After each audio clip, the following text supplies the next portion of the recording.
about to leave, already packing. Come with me, I'm not really asking. We'll get away to a place where we don't know. Hey, what's up everybody? Welcome back to my channel. This is BC here. So, today we're going to be continuing our self-love journey. If you'd like to follow along, you can purchase this workbook through Amazon. The link will be in the description down below. So I thought about doing a live series regarding this self-love, just so we can all get together and maybe talk, what we learned, how we're going to implement what we learned, all that jazz. So if that's something you guys would like to see in the future, please let me know in the comments. Also, if you're joining me on this journey, curious to know what you thought of this first part. Can you relate to what it's talking about? What did we learn? So here's a little recap on my thoughts. So let's get started.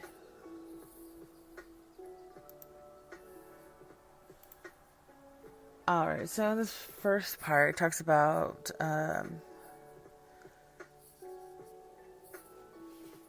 pretty much the context of self-love. What you put out is pretty much what you're going to get back. So I found it kind of interesting though, in the workbook it stated, self-love can't grow in the context of shame and put-downs.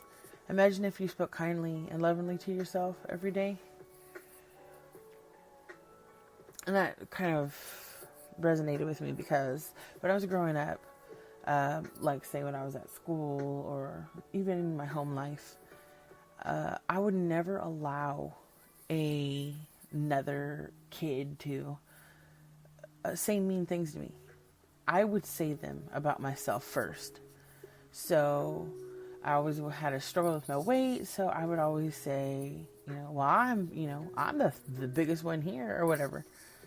Just so I felt like if I made those comments to myself, that I wasn't going to hurt as much as somebody else saying them to me, which is not true. Somebody else saying them to you hurts just as bad, if not more. Saying them to yourself sets you up for failure. So, I noticed that this also caused me a lot of harm as I've gotten older. My confidence level is severely low. I can look in the mirror and not like what I see, back at me. And that may not be, that's necessarily, I don't like what I look like. I don't like the person that I have become over the years because of all the negativity I have projected out, has been projected on me, vice versa.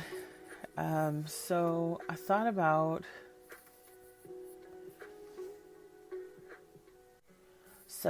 as I was going through this part of the workbook, I happened to be scrolling on Facebook a few hours later, and I seen this picture. And this picture is a little exercise that I thought we could do together. So if you're in a safe place where you can close your eyes, I would encourage you to do that. And just imagine this, okay? Imagine that you're sitting next to a 10-year-old version of yourself. Okay? So you're sitting next to or across from the 10-year-old version of yourself. And now you're going to tell your 10-year-old version of yourself that they mean absolutely nothing. Tell them that they're an embarrassment. Tell them they're worthless. Tell them they're useless. Are you doing it? You're letting your 10-year-old version of yourself know that they're worthless, they're useless. I don't know about you, but I couldn't see myself saying that to a 10-year-old, much less myself at 10.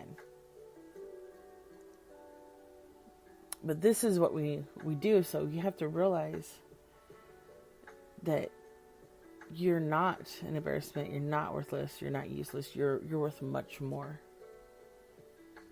You want to tell your 10-year-old self positive things, right? You want to tell them that, hey, we're going to do great things. We're going to accomplish a lot. So instead of having negative comments about ourselves, we need to replace that with positive comments. Even if it's going to be a tough time, you gotta let yourself know that we're going to push through. I know that life gets rough sometimes, but we have to learn to see the positive in it, which is hard to do, but you definitely can do that. Okay, now let's get back to the book. So in this book, in the workbook, it talks about how manicures, pedicures, or hot bubble baths are a great form of self-love. I see it as self-care, which is part of self-love, right? We want to care about ourselves, to love ourselves more. But manicures, pedicures, bubble baths, stuff like that, that's more material love, right? So for a self-love, we must be willing to be vulnerable. That's a hard, tough word for me to say. So the workbook states, while you are your number one supporter in this journey, consider identifying trusted relationships for support, perhaps a friend, a family member, a partner, or a therapist. Now, a lot of us are not going to have support. I know I don't have support in my own life, besides my friends, some friends that I've made. So I just want you guys all to know that if you're taking this self-love journey with me, I'm here. I'm available to talk to you. I'm on Discord if you need a chat, or if you simply just drop a comment below, let me know you need to talk. I'll find some way to get in contact with you. Besides that, being vulnerable, we have to be willing to be honest. Okay, so being honest allows us to thoughtfully speak our minds and express our feelings and opinions, even if it upsets other people. Or maybe it'll make somebody else uncomfortable. But when we express our thoughts and feelings, they often come out in the forms that cause grief and discomfort. So a lot of times you suppress the emotions to make it go away. You don't really want to face reality.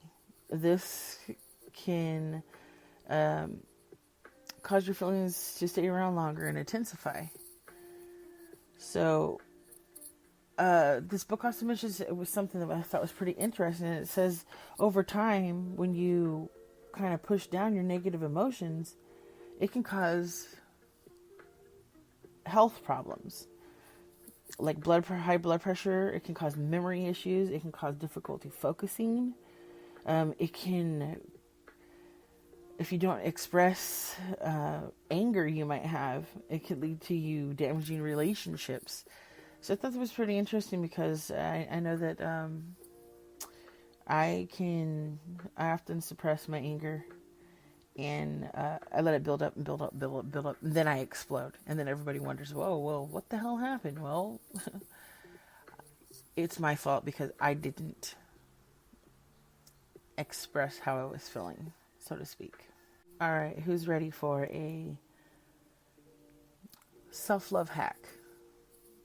So our workbook tells us that here's three little 5-minute self-love hacks. And these are multi-sensory. Okay, so first, they suggest connecting with nature and to breathe. So you want to go outside, take some deep breaths. You want to notice the breaths, you're taking a deep breath to extend your stomach, and you're exhaling out all the negativity, right? So we're connecting with nature. Secondly, you want to listen. You want to listen to the sounds that you hear around you. And you don't want to judge those sounds. You don't want to hear, often we hear, say, a glass fall. And immediately we're thinking, oh gosh, it's going to be a mess, right? Well, you got to change your brain to thinking of, it'll be okay. We're going to go, the glass just fell over. I know that's hard to do, but that's something that we need to practice, right? Practice changing our thoughts. And then lastly, you want to self-soothe. So you want to, it suggests, maybe, the book suggests, practice soothing yourself physically in some way. Perhaps by twirling your hair in your fingers, rubbing your arm, massaging your neck, just to notice the physical sensation. Self-love must be intentional in the beginning before it can become a habit. So you have to make the effort.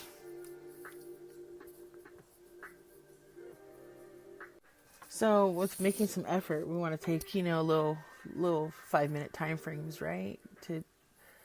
To love ourselves. So our workbook suggests a couple different things that we can do, such as meditation. Meditation helps to lower our stress levels. It can also help with health issues like anxiety, chronic pain, insomnia, hypertension, inflammatory illnesses, tension headaches, and autoimmune disorders.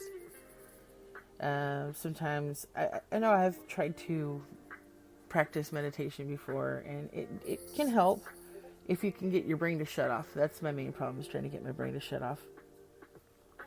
So, of course, meditation is not something that you're going to just fall into overnight. But once you get the hang of it, you can pretty much do it anywhere. So, the next thing that they have in this book is visualizing. So, they talk about guided imagery meditation, which is something I absolutely love. I'm going to put my favorite one in the description box below. Feel free to check it out. But you can visualize in different ways, such as like a vision board, which I thought would be a cool little idea. If anybody wanted to make a vision board in the future, we can get together and do that. Let me know in the descriptions below if that's something you'd be interested in doing. Another part of self-love is journaling. I love journaling. It's very therapeutic. I do it quite often. And lastly, the last thing they have is, actually, there's two more things. There's yoga, which when we're stressed or anxious, our muscles tend to tighten up and become tense. This can be the fight, flight, or freeze stress response. That can tense up our muscles, right? So we want to stretch and maybe do yoga if you're into that kind of thing. You also might want to, actually we all should, say a positive affirmation. Telling ourselves over and over again that we're loved, or, whatnot. I'll include a positive affirmation at the end of this video. So stay tuned for that. Alright, so at the end of this is this part. They have this self-assessment. So this is just it's how do you show yourself self-love. So there's if you don't have the workbook, I listed on the screen the 3 different things. This could be, you can do this as journaling as well. But they want you to list 3 ways that you engage into pleasing activities, such as hobbies, being outside with nature, or reading. Second, you're going to list 3 ways you show your physical body love. So, the next part is to list 3 ways you show your physical body love, such as nutritious food, a warm bath, sleep, etc. The last is to list 3 ways that you take time for yourself, such as waking up early in the morning for coffee, journaling, or limiting social media. So, my first 3 different hobbies that I might have. I like to make videos for this YouTube, which is considered a hobby for me. I like to go outside and hang out with my dogs in the sun and just enjoy nature. And lastly, for the first one, is I like to chat with my friends. A lot of my friends are online friends, which they're still my friends nonetheless. So the second part is 3 ways to show your physical body love. So I've been trying to eat healthy. I've been doing that for 6 months now. It's been a challenge, but it's been kind of rewarding as well. I've also been trying to be more active, do more exercising, which I'm not good at. I have some physical limitations that don't allow me to do all that. And lastly, I've made it a habit to try to go to bed a decent hour. I normally tend to get 3 hours of sleep a night, so I've been trying to get at least 6 hours of sleep. And lastly, it's 3 ways that you take time for yourself. So I actually love journaling. I find that it helps me to relieve stress. It also helps me to kind of quiet my mind. Secondly, I like to have my morning coffee and kind of hang out with my online friends. Shout out to Damn It Danny.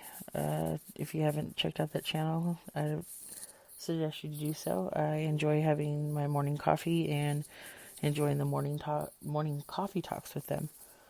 And lastly, I take time for myself by doing this workbook. And lastly, now we come to our positive affirmation of the week. You guys ready? All right. I want you to say this with me. I deserve to love myself. One more time. I deserve to love myself. How about one more time for the people in the back? I deserve to love myself. Anyways, thanks for watching, guys. I'll see you on the next one. And feel free to drop me a comment. Let me know. Did you say your affirmation out loud? You better have. Alright, everybody. Hope you have a good rest of your day. And remember, sprinkle kindness everywhere you go and smile because somebody is thinking of you and loves you. Have a good one. About to leave, already packing. Come with me, I'm not really asking. We'll get away to a place where we don't know.